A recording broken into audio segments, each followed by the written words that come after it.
ये भी कहूँगी कि ये मेरा सदन में पहली बार बोलने का अवसर मिला है, उसके लिए भी बहुत बहुत शुक्रिया। मैं शुरुआत करना चाहूँगी हरियाणा के लोगों का धन्यवाद देकर कि उन्होंने तीसरी बार लगातार हरियाणा में भारतीय जनता पार्टी की सरकार दी। ना किसी ने सोचा था, मगर हमने कर दिया। जब मैं इलेक्शन लड़ रही थी तो काफी बातें होती थी लोगों से और लोगों को भ्रमित किया जा रहा था कि भारतीय जनता पार्टी की सरकार नहीं है। मगर अब टेली वासियों ने कहा कि अगर 36 बिरादरी की कोई एक पार्टी है जो सरकार बना सकती है, वो सिर्फ भारतीय जनता पार्टी है।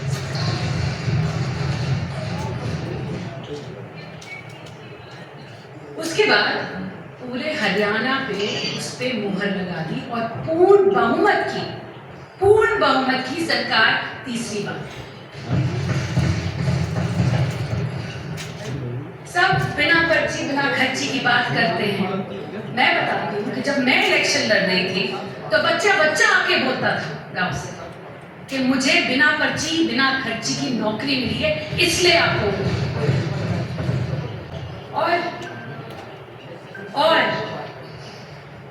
जैसे ही हमारी सरकार बनी, हमारे माननीय चीफ मिनिस्टर साहब ने ये वादा किया था कि मैं ओथ लेने से पहले 24,000 नौकरियां दूंगा, और वो पूरी की।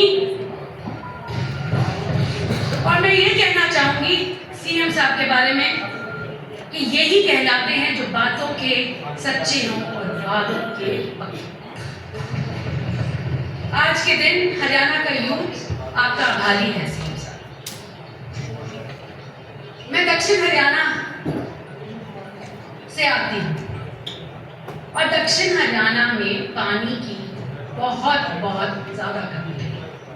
बहुत सी सरकारें आई हैं, कुछ यहाँ कुछ वहाँ, बहुत सी सरकारें आई, बहुत बड़े वादे किए कि हम पानी लाएंगे दक्षिण हरियाणा, मगर हमारी नहरें सूखी। अगर हमारे नहरों में आज पानी आया है तो वो भारतीय जनता पार्टी की सरकार की वजह से। आज हरियाणा में हर बच्चा कहता है कि अगर हमें सूखे से थोड़ी सी भी राहत मिली है तो वो भारतीय जनता पार्टी की सरकार की वजह से। और आज मैं ये भी कहूंगी सीएम साहब कि जो भी थोड़ी सी आस और है वो आने वाले वक्त में सीएम साहब पूरी कोशिश करेंगे पूरी करने की।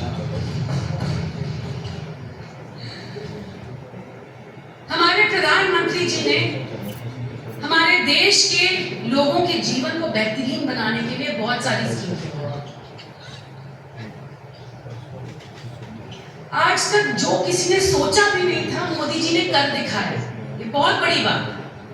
आयुष्मान कार्ड, प्रधानमंत्री जन आरोग्य योजना, ये आर्थिक रूप से कमजोर परिवारों को हर साल 5 लाख तक मुफ्त इलाज कराता है। इस स्कीम को आगे बढ़ाते हुए हरियाणा सरकार ने चिरायु स्कीम चलाई। पिछले सिर्फ 1 साल में आयुष्मान और चिरायु को हमारी सरकार ने 1500 करोड़ रुपए खर्च किए हैं चिरायु स्कीम पर, आयुष्मान स्कीम पर। और इस स्कीम का लाभ हरियाणा की 40 लाख परिवार को मिल रहा है। 2014 में अगर हम देखें कि बजट क्या होता था हेल्थ का, तो वो केवल 2800 करोड़ रुपए। आज के दिन हम उससे 55 से 60% उसका अध्यक्ष साहब हम सिर्फ आयुष्मान स्कीम पे लगा। आज मेरे ऑपोजिशन के साथी ने कहा कि हेल्थ मिनिस्टर मानती है कि हमारा हेल्थ का डिपार्टमेंट सही नहीं। मैंने कभी ऐसा कभी नहीं। मैंने ये कहा कि हम सुधारने पे लगे हैं जो आपने बिगाड़ रखा।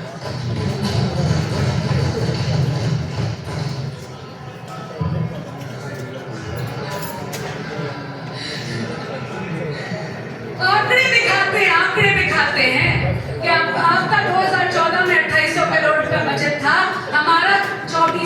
सिर्फ 10,000 करोड़ का।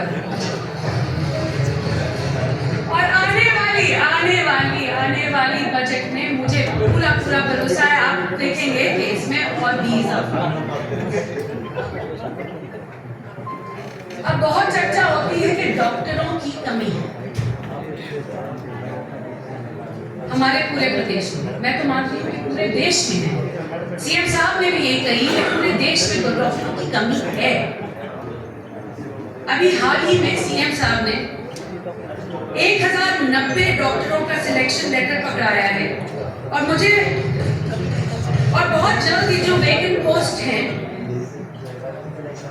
उनकी पूर्ति काफी हद तक कर दी जाएगी।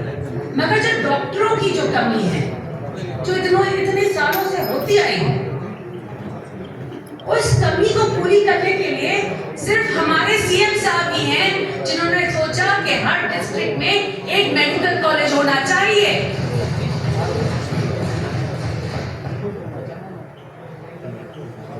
जब सीट्स की बात आती है तो 2 थी एमबीबीएस की, आज के दिन ये 2185 हो गई है। और आप देखिएगा जैसे ही हमारे मेडिकल कॉलेज ऑपरेशनल हो जाएंगे वो 3600 सीट्स बन जाएंगी। तो ये जो हमारी कमी है डॉक्टरों की, वो पूरी तरह से हम फुलफिल कर पाएंगे। एक और चर्चा बहुत हुई पिछले दिनों लिंग अनुपात के को लेकर, जहां 2014 में 871 लड़कियां होती थी 1000 लड़कों में, आज 910 हैं। इसकी पहल भी हमारे प्रधानमंत्री जी ने पानीपत में 2015 में बेटी बचाओ बेटी पढ़ाओ से की। और मैं ये कहना चाहती हूँ कि हम चाहते हैं हरियाणा में भी कि इक्वल रेशो, और इसके लिए हमारा और हमारे सीएम साहब कार्यरत हैं।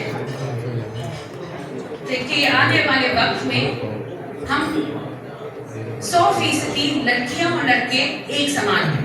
मगर मैं ऑपोजिशन से आज के दिन गुजारिश करना चाहूंगी, अंत में बस 2 सेकंड आंसर, मैं बस ऑपोजिशन से ये गुजारिश करना चाहूंगी, ये सामाजिक प्रॉब्लम है। अगर आप हमारा साथ दें तो इसका हल हम ज्यादा जल्दी। बहुत बहुत धन्यवाद अध्यक्ष।